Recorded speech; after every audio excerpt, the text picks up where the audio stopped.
బారసాలకు అన్ని ఏర్పాట్లు చేసిన తర్వాత బాబును కిడ్నాప్ చేయమని యామిని చెప్తూ ఉంటుంది. అలాగే మేడం, ఎవరికి తెలియకుండా బాబును కిడ్నాప్ చేస్తామని చెప్పేసి ఇక ఆ లేడీ చెప్తూ ఉంటుంది. ఈలోపు అన్ని కార్యక్రమాలు జరుగుతాయి. పంతులు గారు మంత్రాలు చదువుతూ పూజకు టైం అవుతుందని చెప్పేసి అర్జున్ ప్రసాద్ గారిని పిలుస్తారు. అర్జున్ ప్రసాద్ గారు వస్తారు. బాబుని ఎత్తుకొని శ్రావ్య ఉంటుంది. ఆ సమయంలో బాబుకి నామకరణ పేరు పెట్టాలి కదమ్మా, మీరు వచ్చి కూర్చుంటే బాబుకు ఎలాంటి పేరు పెట్టాలో నేను చెప్తానని పంతులు గారు చెప్తారు. పీటల మీదుగా తల్లిదండ్రులుగా గౌతమును అహల్య కూర్చుంటారు.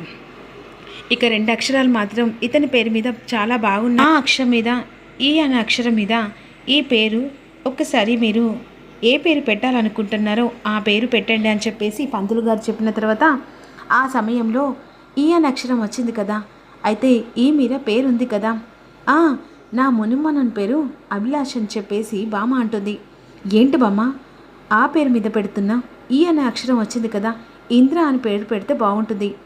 అబ్బా, నా మనసులో మాట చెప్పారండి మీరు అని అహల్య అనుకుంటుంది. అవునరా ఇంద్ర, ఆ పేరు బాగుంటుందని సుభద్రకు గౌతమ్ ఇక అర్జున్ ప్రసాద్ అందరూ సంతోషపడుతూ ఉంటారు. అసలు ఏమనుకుంటున్నారా, వాడు చచ్చాడు, వాడి పేరు నా నోట ఎప్పటికీ పలుకుతూ ఉంటుందా, వాడి పేరు పెట్టడానికి వీల్లేదురా అని ఈ విధంగా బామ్మ గొడవ చేస్తూ ఉంటుంది. ఏంటమ్మా మూర్ఖత్వంతో మాట్లాడుతూ ఉంటావు, అసలు ఇంద్ర పేరు పెట్టకుండా ఎందుకు అలా మాట్లాడుతున్నావు, వాడి పేరు కనీసం ఈ ఇంట్లో పలకడానికైనా నా మనవనితోనే ఇక వాడే వచ్చాడని చెప్పేసి అనుకుంటాను, అలాంటి పేరు ఎలా వద్దంటావు, పేరు పెట్టాల్సిన అవసరమే లేదురా, ఎట్టి పరిస్థితిలో నా మునిమానునికి ఎన్ని పేర్లు పెట్టినా సరే కానీ చచ్చినోడు పేరు పెడితే నేను అస్సలు ఊరుకోను. ఒసే ముసలి, ఏంటి నీ బాధ, అసలు ఏ పాపం చేశాడని ఇంద్ర పేరు పెట్టద్దని చెప్పేసి అంటున్నావు, వాడు ఇంట్లో అడుగు పెట్టడమే పెద్ద పాపం చేశాడా, వాడు చచ్చినోడు చచ్చినట్టుగానే ఉండని, వాడి పేరుతో ఈ ఇంట్లో చెలరేగిపోతుంటే నేను చూస్తూ ఊరుకోలేనురా. అమ్మా, అందరు గెస్టులు వచ్చారు, వాళ్ళ ముంగట నువ్వు గొడవ పడి మా పరువు తీయాలనుకోకు. అయినా ఎవ్వరు ఎన్ని చెప్పినా సరే నా కొడుకు పేరు నేను మాత్రమే డిక్లేర్ చేస్తాను. ఎవరు నచ్చినా నచ్చకపోయినా పిలిచినా పిలకపోయినా సరే నా ఫ్రెండు అదే పేరు ఇంద్ర అని చెప్పేసి పంతులు గారికి చెప్పి ఆ పేరు పెట్టిస్తారు. ఇక బామ్మ ఎంత చెప్పినా వినిపించుకోడు. ఓహో, అయితే వాడి ఆ పేరు పెట్టాలని చెప్పేసి అనుకున్నారు కనుకనే నా మాట తిరస్కరించి వాడికి చచ్చినని పేరు పెడతాడా, ఇక ఎలా పెట్టినా కూడా నేను ఆ పేరుతో పిలుస్తేనే కదా అని కోపంగా లోపలికి వెళ్ళిపోతుంది. ఈలోపు పేరు పెడతారు, అంత కార్యక్రమం హ్యాపీగా జరుగుతుంది. ఇక మరోవైపు అదే సమయానికి యామిని తనకి సైగ చేస్తూ ఉంటుంది, ఎలాగైనా బాబును కిడ్నాప్ చేయమని. ఇక బాబు ఏడుస్తుండగా బాబుని తీసుకొని గౌతమ్ పైకి వస్తాడు. అదే సమయానికి అహల్య చేతికి ఇచ్చిన తర్వాత ఇక తన మాటలు పట్టించుకోకండి, ఇంద్ర అంటే తనకి కోపం కాబట్టి అలా అంది, నేను అలా అని ఏమనుకోవట్లేదు, కానీ ఆ పేరుతో మళ్ళీ ఇంద్ర ఈ ఇంట్లో అడుగు పెట్టాడు, అది చాలు నాకు అనే విధంగా అంటుంది. అలా పాలు పట్టించి ఇక నువ్వు బాబును పడుకోబెట్టి కిందికి రా అహల్య అని గౌతమ్ చెప్పి వెళ్ళిపోతాడు. సరే గౌతమ్ గారు, బాబు పాలు తాగంగానే పడుకోబెట్టి నేను వచ్చేస్తాను అని చెప్పేసి ఈ విధంగా అనుకుంటుంది. సరే అని చెప్పేసి బాబును ఇక నామకరణం అంటే పేరు పెట్టిన తర్వాత పాలు పట్టించి బెడ్ మీద పడుకోబెడుతుంది. కిందికి వస్తుంది. అదనుగా చూసుకొని యామిని వెంటనే తనని లోపలికి పంపిస్తుంది. బాబుని ఎత్తుకొని నువ్వు వెనక నుంచి వెళ్ళని చెప్పేసి అన్న తర్వాత ఈలోపు సరే అని చెప్పేసి లోపలికి వెళ్ళి ఆ బాబుని ఎత్తుకొని వెనక డోర్ నుంచి వెళ్ళిపోతుంది. బాబు అక్కడి నుంచి వెళ్ళిన తర్వాత కింద గెస్టులు అందరూ ఉంటారు. వాళ్ళను వెల్కమ్ చెప్తూ వాళ్ళకి భోజనాలు అన్ని కార్యక్రమం అయిపోయిన తర్వాత అహల్య గారు, మీరు బాగా స్ట్రెయిన్ అవుతున్నారు, బాబు నిద్ర లేచారేమో, నువ్వు వెళ్ళి బాబు దగ్గర ఉండు, ఈ కార్యక్రమం నేను చూసుకుంటానని చెప్పేసి అన్న తర్వాత సరే గౌతమ్ గారు అని చెప్పేసి అహల్య మళ్ళీ పైకి వెళ్తుంది. బాబు పడుకోవచ్చేమని చెప్పేసి వెళ్ళిన తర్వాత బెడ్ దగ్గర వచ్చేసరికి బాబు లేడు. కంగారు పడిపోతూ టెన్షన్ పడుతూ ఉంటుంది. చుట్టుపక్కల చూసిన తర్వాత బాబు ఎక్కడా కనిపించడు.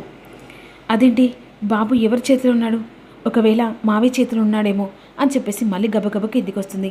మావయ్య, బాబు నీ చేతిలో, బాబు ఎక్కడున్నాడు మావయ్య, అదేంటమ్మా అలా అంటున్నావు, బాబుని నువ్వే కదా పైకి తీసుకెళ్ళి పడుకోబెట్టావు పాలిచ్చి. లేదు మావయ్య, బాబు పైన లేడు అనేసరికి భయంతో, అమ్మ అహల్య, అందరూ ఉన్నారు కదా, నువ్వు కంగారు పడుపు, బాబు ఎవరో ఒకరు ఎత్తుకుంటారు ఏడ్చారని అని ఈ విధంగా అంటుండగా ఈలోపు సరే నేను గౌతమ్ బాబుకు చెప్తానని చెప్పేసి గౌతమ్ దగ్గరికి వెళ్తాడు. గౌతమ్ బాబు, అహల్యమ్మ పిలుస్తుంది. ఏంటి బంగారాజు, ఒక్కసారి రండి అని చెప్పేసేసరికి వెంటనే పక్కకి వెళ్ళిన తర్వాత, ఏంటి అహల్య, ఎందుకంత కంగారు పడుతున్నావు? ఏం లేదండి, బాబు కనిపించట్లేదు. ఏం మాట్లాడుతున్నావు? ఇందాకనే కదా బాబుకు పాలు పట్టించి పండుకోపెట్టావు. అదే అండి, మీరు పైకి వెళ్ళమన్నారు కదా, బాబు చూసరికి బాబు బెడ్ మీద లేదు. అహల్య గారు, మీరు కంగారు పడకండి, బాబు ఎవరో ఎత్తుకొని ఉంటారు అని చెప్పేసి గెస్టులందరి దగ్గర చుట్టుపక్కల చూస్తుండగా, ఏంటి గౌతమ్ అంత టెన్షన్ పడుతున్నాడు అని చెప్పేసి అర్జున్ ప్రసాద్ ఏమైందిరా అని అంటుండగా, అబే ఏం లేదు నాన్న అని ఈ విధంగా అంటుండగా, ఈలోపు బాబు ఎక్కడ కనిపించాడు, అదేంటి అసలు బాబు ఏమైనట్టు అని చెప్పేసి కంగారు పడిపోతూ ఇక వెంటనే అహల్య దగ్గరికి గౌతమ్ వస్తాడు. బాబు ఎవరి దగ్గర లేరండి అనేసరికి ఇక ఒక్కసారిగా కుప్ప కూలుతుంది అహల్య. అసలు నా బాబుని ఎవరు తీసుకెళ్లారు అని చెప్పేసి ఏడుస్తుండగా, ఏమైందమ్మా, ఎందుకు ఏడుస్తున్నావు అని సుభద్ర అడుగుతూ ఉంటుంది. అది కాదండి, బాబుకు పాలు పట్టించి బెడ్ మీద పడుకోబెట్టానండి, కానీ బాబు కనిపించట్లేదు. ఏం మాట్లాడుతున్నావే, బాబు కనిపించకపోవడం ఏంటి? నాకు తెలిసి నీ అశ్రద్ధ వల్ల బాబు ఎవరు ఎత్తుకెళ్లారో ఏంటో. లేదండి, బాబుని పాలు ఇచ్చి కిందికి వచ్చాను, మళ్ళీ వెళ్ళి చూసరికి బెడ్ మీద లేదు. అంటే నా మునిమనుడు లేడంటే దీనికి కారణం నువ్వేని. నీ అశ్రద్ధ వల్లే నా మునిమనుడు కనిపించకపోయాడు. అమ్మా, నీ మాటలతో అహల్యనిక బాధ పెట్టకు. ఆగు, ఎక్కడికి వెళ్ళాడు బాబు, చూద్దామని చెప్పేసి చుట్టుపక్కల చూస్తుండగా, ఇంకా ఎక్కడుంటాడు అర్జున్ ప్రసాద్, ఆల్రెడీ ఈ దేశమే దాటబోతున్నాడు, ఈ ఇంటికి వారసుడు. ఆ తర్వాత నా కూతురు ఇంట్లో అడుగు పెడతాడు, నీ మునిమనుడు చచ్చిపోతాడు అని ఇక మనసులో యామిని అనుకుంటుండగా, అదే అనుమానంతో గౌతమ్ ఇదంతా ఎవరు చేశారో నాకు బాగా తెలుసు అని చెప్పేసి అంటాడు. మరి అతిథి వెళ్ళి గౌతమ్ నిలదీస్తూ ఉంటాడు. పిచ్చిగాని పట్టిందా, నీ కొడుకు ఏమయ్యాడో నాకేం తెలుసు, ఏంటిరా పిచ్చి పట్టిందా, ఇదంతా ఇదే చేసింది. ఈ అహల్యను మెడలు పట్టుకొని బయటికి గెంటితే నిజాలన్నీ బయటపడతాయిరా అని చెప్పేసి మెడల మీద చెయ్యి వేస్తుంది బామ్మ. ఏం జరుగుతుందో తెలుసుకుందాం.